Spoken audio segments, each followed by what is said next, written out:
In 2015 we are looking forward to the next stage in the development of our woodland, with the extension of beechwood, which will then be of a similar area to the original Westgate Wood. Over the last few years we have been concentrating on consolidating the work at the Sir Joseph Banks Country Park. By 2011 the 80 acres of the country park had been laid out, and we had Westgate Wood, originally planted in 1999 with the aid of the Woodland Trust, although they have since passed all control to Boston Woods Trust. The Oakwood, which had been added in 2008, and Jenny's Wood was planted in 2011. The areas between these woods are given over largely to wildflower meadows. With the woods planted, we could sit back and wait for the trees to grow. But there is more to establishing an interesting and biodiverse country park than that. First there were the Lime Walk and Oak Avenue, both of which focused the eye onto the iconic Boston stump, and a number of spinneys. Some of these have been sponsored, such as Bevan's Spinney and Chalmers Spinney, but others are still available for dedication. Then there are the 2 ponds which were dug on the east side of the park. These have been landscaped, and there are now some fish and frogs etc. in the ponds, and plants at the margins which now need time to naturalise. A compass circle, which also indicates the position of the meridian, has been planted with hornbeam, which will eventually form arches between the points. To commemorate the Queen's Diamond Jubilee in 2012, a small community orchard with traditional local varieties of fruit trees was planted close to Five House Lane. The whole site is now well equipped with seats and picnic sets, most of which have been sponsored in memory of loved ones. Pets are important to many of our visitors, and a pet memorial area has been set aside where ashes may be laid beneath the memorial stone. The Owl Tower is proving to be a significant point of interest. This fascinating building took many hours of work by Adrian Isaac to design and construct, but he can be justifiably proud of the end result. The circular shape meant the hand cutting of hundreds of reclaimed bricks and tiles to achieve the required effect. It has been designed with a variety of nesting areas to attract various bird species, from kestrels and barn owls to swifts and swallows, as well as smaller holes for insects etc. Inside there is room for anyone caught in a shower to take shelter. Nearby, a 3rd pond has been dug specifically to provide safe breeding water for toads, and also to enable swifts and swallows to collect mud for their nests in the Owl Tower. This pond has been fenced and a hedge planted to keep the area free of dogs, so as to encourage the wildlife. Footpaths are mown through the wildflower meadows in the summer months to allow access, but we do expect dog owners to act responsibly and keep their pets on leads and under close control to protect the ground nesting birds which abound. The sight and sounds of groups of skylarks rising from the meadow is one of the joys of the summer months. The meadow is also home to many species of butterflies, insects and small mammals, and changes colour through the seasons as various flower species come into bloom.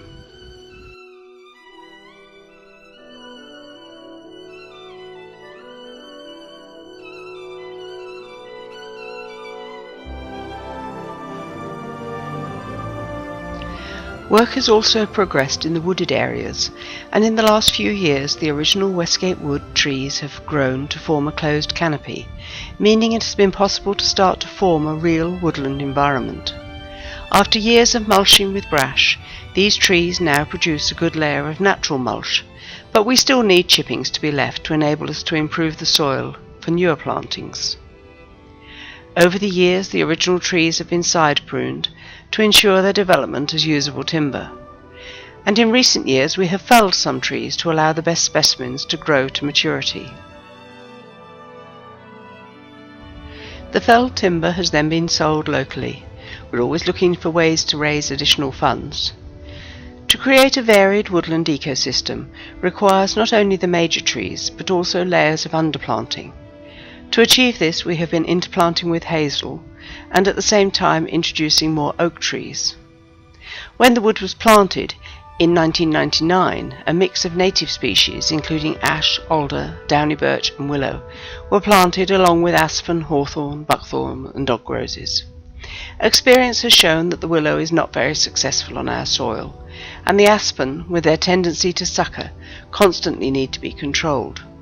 There is also concern that we may fall prey to ash dieback, but hopefully the oaks now planted will have had a head start before that happens. At ground level, we get a good display of snowdrops and daffodils, primroses and aquilegia. We have also sown thousands of English bluebell seeds, but it may be 2020 before they develop into flowering plants. We are already home to many species of mammals, including hares, muntjac and stoats, but we hope to introduce dormice when the habitat is suitable. In the east side of the country park there is a trim trail of equipment which provides fun and exercise for old and young alike.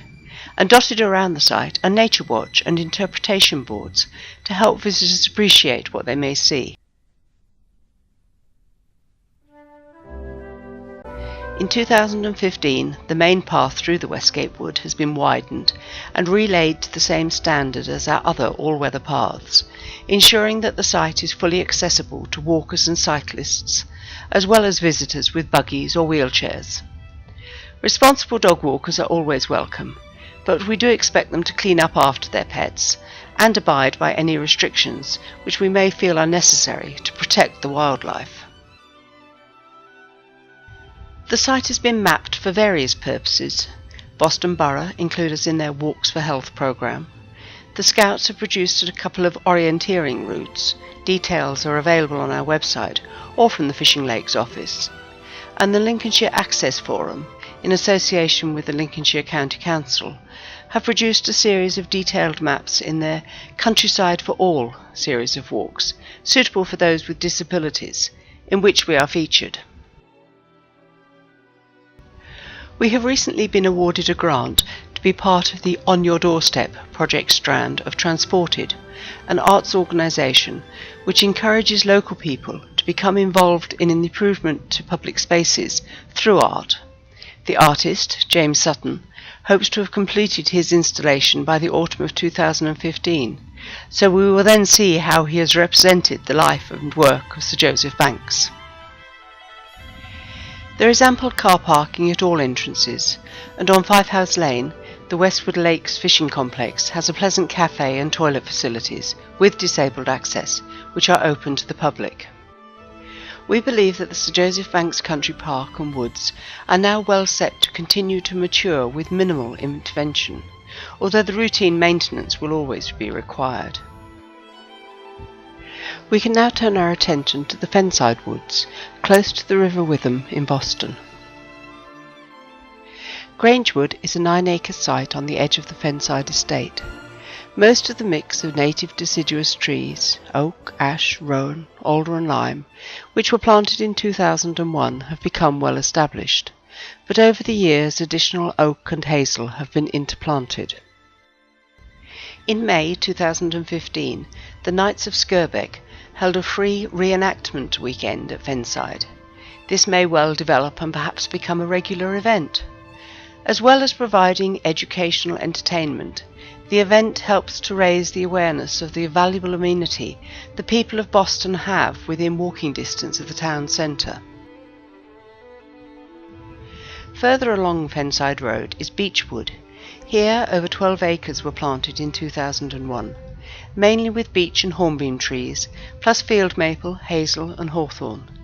This year we have secured 2 new 5-acre fields, either side of Beechwood. This land has been landscaped to include a pond and an amphitheatre, with paths to join the original Beechwood to the new areas.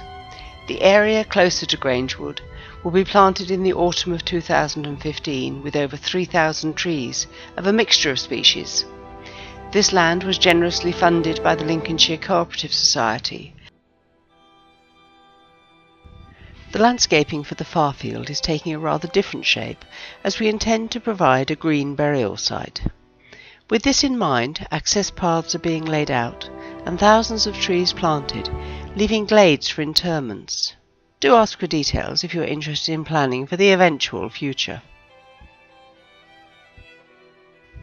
The Boston Woods project started in 1999 when local businessman Adrian Isaac began work on a dream to provide a crescent-shaped corridor of recreational space to the west of the town, 7.5 miles stretching from the A16 at Frampton to the A16 at Hilldyke, with woods and parkland, footpaths and cycle tracks. We know this is a very long-term aim, but we need dreams and aspiration to achieve worthwhile changes in life. Adrian has been the driving force behind this project, but to move forward the Trust needs the continued support of local people. We have been supported with donations from many organisations, including recent donations from the Bulldog Hotel Group, the White Hart, Boston Mayflower, Calders and Grandage, and the Boston Dragon Boat Race. This year we will benefit from the Boston Mayor's charitable activities during Councillor Richard Austin's term of office. We have also received grants from the Lincolnshire Cooperative Society towards the new land at Beechwood, Wren, who made a major contribution to the Westgate Path improvement, and the Big Lottery Fund, which have provided funds for the information boards and the tarmac path in the Beechwood extension.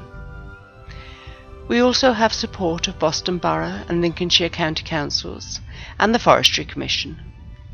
We are grateful to all of those who have left legacies, sponsored benches, a spinney or some trees, but we also need our individual supporters who demonstrate their interest by joining the Boston Woods Trust. Supporters are kept informed of progress with a newsletter a couple of times a year, and an open meeting is held in October each year.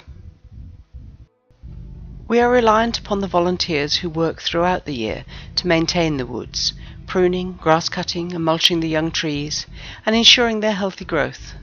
New volunteers are always welcome, so if you have the time and inclination, just get in touch. Every year we hold a Boston Tree Party, when the people of Boston are invited to come along and get involved with planting some trees. In November 2015, we will begin the planting of the Beechwood extension, and you are invited to sponsor a few trees, perhaps as a gift for a friend or loved one.